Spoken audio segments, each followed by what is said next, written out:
LMI Finlandin vuoden asiakas vuonna 2024 on OEM Finland Oy. OEM Finland Oy on kasvava ja menestyvä yritys, jonka johtoa LMI on valmentanut yli 10 vuoden ajan.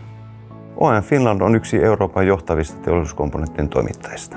OEM tuo lisäarvoa asiakkaillemme teknisellä, kaupallisella sekä logistisella osaamisella.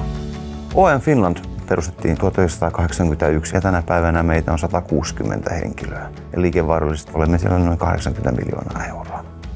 OEM-konsernihan on tehnyt LMIn kanssa monta vuotta yhteistyötä ja sitä kautta myöskin itse sekä OEM Finland on tutustunut LMIin.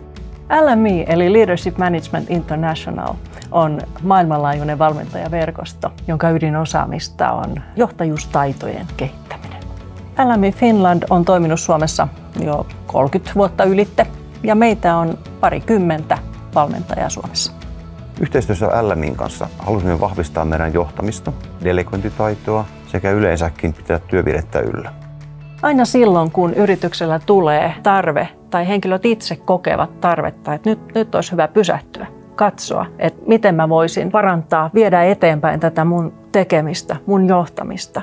Vuorovaikutuksessa LMIin kattavien sisältöjen ja LMIin valmentajan kanssa asiakas muokkaa itse omaa ajatteluaan, käyttäytymistään ja tekemistään arjessa.